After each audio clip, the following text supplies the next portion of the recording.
Hi everyone, it's Tim from Rural Pumps. In this video, I'm going to show you how to change the mechanical seal in a pressure pump. This is one of the main repairs that needs to be done on a pump, as the mechanical seal is a part that wears out and needs to be occasionally replaced. Now that we're ready to start, there are some things you need to be aware of for safety when working on a pressure pump. Firstly, we are dealing with water and electricity, so make sure the power supply to the pump is turned off before working on the pump.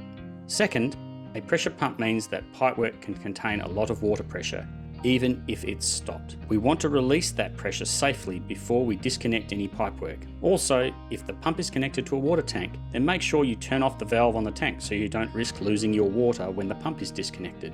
Lastly, if you get stuck or aren't confident with what you are doing at any point, just stop and get a qualified repairer to finish the job. You are better off paying a few dollars for the job to be done correctly rather than breaking things and it costing more in parts, or worse, breaking the pump permanently and having to buy a new pump.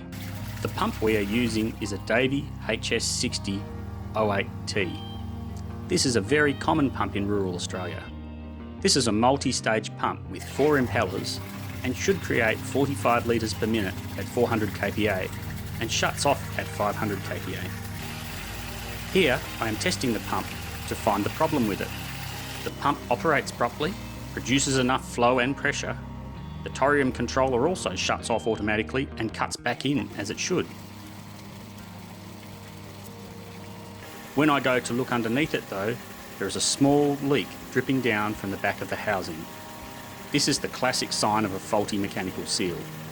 So it's off to the workshop to pull the pump apart and see what's wrong. So, step 1 is to remove the fan cover and the fan. We start by undoing the small screw that locks it onto the wiring cover. We can then knock the fan cover off with a light tap from a hammer.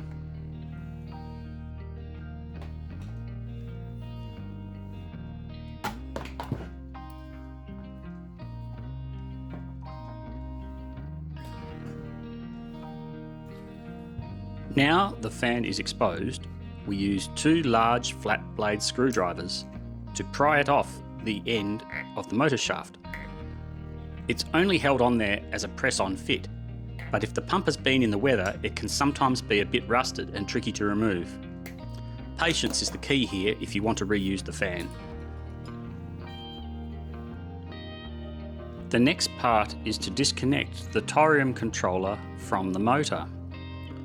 The thorium pressure controller is attached to the pump housing, and we are going to remove this shortly, so we need to disconnect the power cable. Now it is essential here that the pump is unplugged from any power source so it's safe to work on. Unscrew the long screw that holds down the cover. Underneath you will find the capacitor, the wiring connections into the motor, and a wiring diagram. Make sure you note how everything is connected. A good trick is to take a photo of the wires so you can refer back to it later when reconnecting. There are 3 wires to disconnect: the brown active from the motor lead, the blue neutral off the top of the capacitor, and the green and yellow earth from the screw terminal on the frame of the motor. Once completed, pull the thorium lead out from its clipped-in spot and free from the motor. Then screw back down the cover and it's done.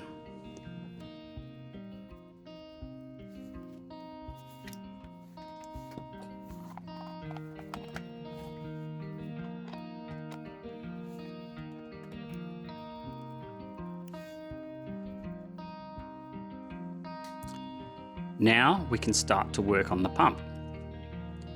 Using an Allen key wrench or a T-wrench like I have, undo the 8 hex bolts and the backing plates that fix the housing on.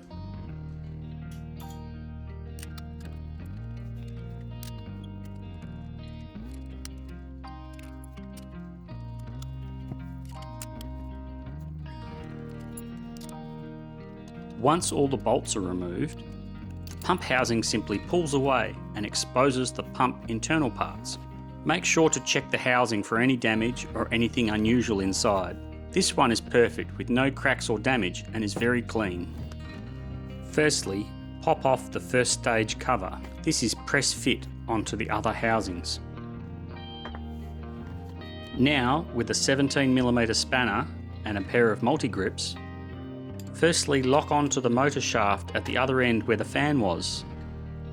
Then with the spanner, undo first the thin locking nut and then the main nut, being careful not to lose that washer. It's now just a matter of removing each neck ring, impeller, divider plate and diffuser cover. They are mostly identical, but it's always a good idea to lay them out in order and inspect them all to make sure there is no damage or blockages. Once the impellers are removed, there should be the bare pump shaft, and attached to this is the mechanical seal assembly. This first part is the rotary, and this seals onto the shaft and spins with the impellers. As you can see, the carbon wear face has a large gouge in it. This is the cause of the water leaking out, so we will need to replace this with a new one.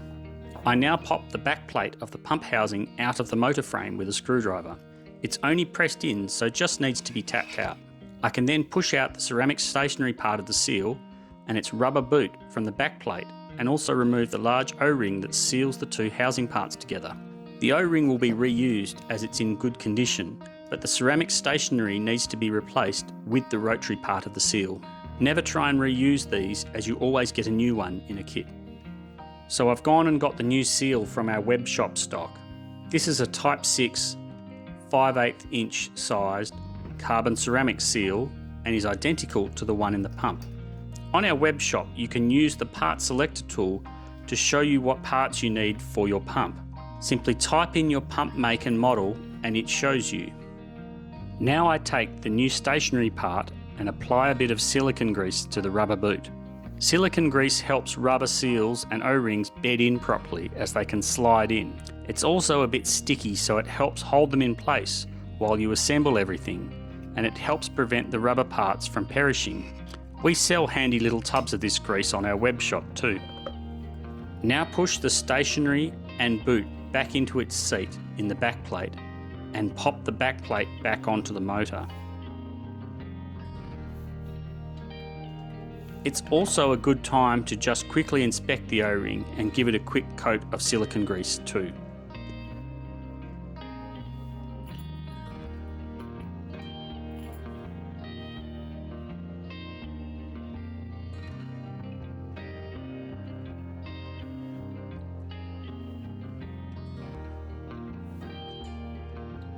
Taking the new rotary section, give the inside rubber seal a quick coat of silicone grease and dip the carbon surface in a little bit of water. This just provides some lubrication against the ceramic surface when the pump is first restarted. You then slide it up the motor shaft and pop it up onto the lip that it seals on. It's very important to make sure you get this the right way around, with the shiny carbon surface facing towards the motor so it meets up with the ceramic part. Now, making sure the rubber seal at the back is pushed in, just give the spring a flex to make sure it compresses properly. Now we are simply reassembling the pump parts in the reverse order of how we dismantled it. So first is the impeller, then a neck ring, then the open final housing where the pressurised water comes out, then a divider plate, the next impeller, neck ring and housing.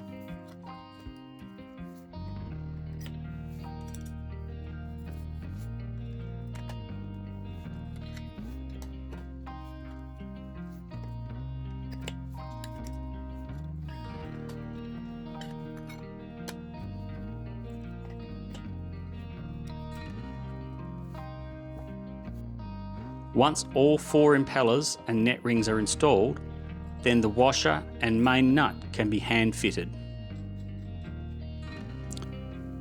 Taking the multi-grips and 17mm spanner again, simply grip the motor shaft and tighten up the nut as far as it goes.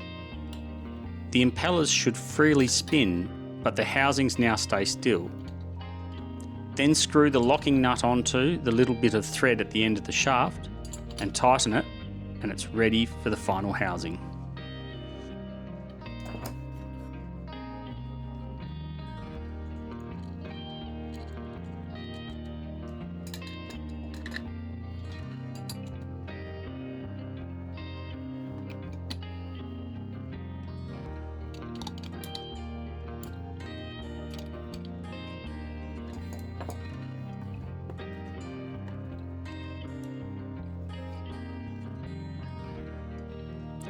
The first stage housing needs to be fitted correctly with the priming valve at the bottom. It is pressed onto the other housings, and if it doesn't easily fit or something is not right, then it's probably on backwards. Simply check and grease the O-ring that seals the suction from the outlet side, and make sure the writing that shows the top part is in the right direction.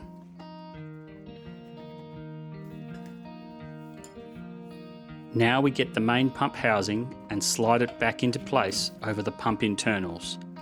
If everything is back together, then the housing should simply slide back on and seat itself against the motor frame. Get your hex bolts and backing plates and screw the housing back on.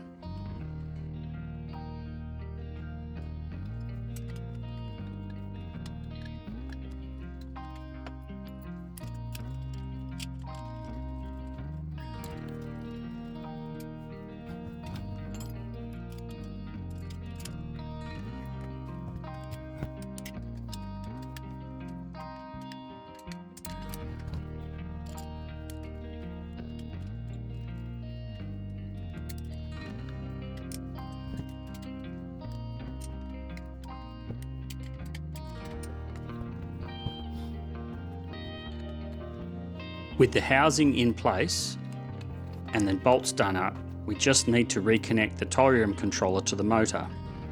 So unscrew the wire cover again, tuck the power cable back into its little groove, and reconnect the brown active, blue neutral onto the capacitor, and the green and yellow earth back onto its screw terminal. Make sure to do things up firmly and slip any insulator covers back over cable joins. Tuck all the wires and the capacitor back into place and screw back down the wiring cover.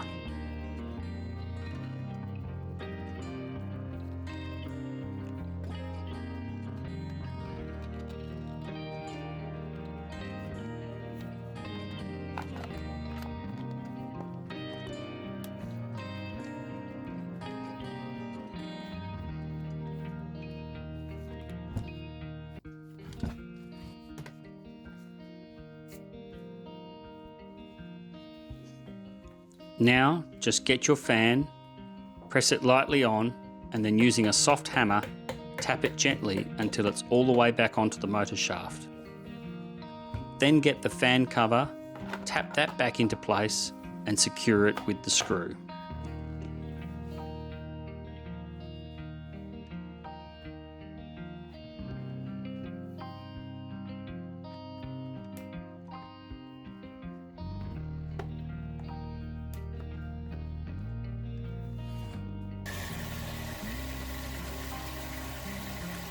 The final stage is simply hooking the pump back up, priming it, and checking that it works properly.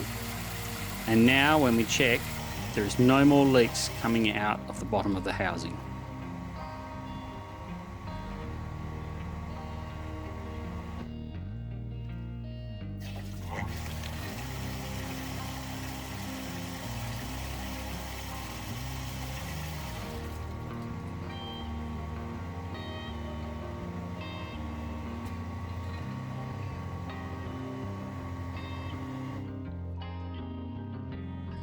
Thanks for watching. For more information on how pumps work and to buy a great range of mechanical seals, bearings, capacitors and other parts to repair your pump, please visit us at ruralpumps.com.au. There are a couple of links attached to this video.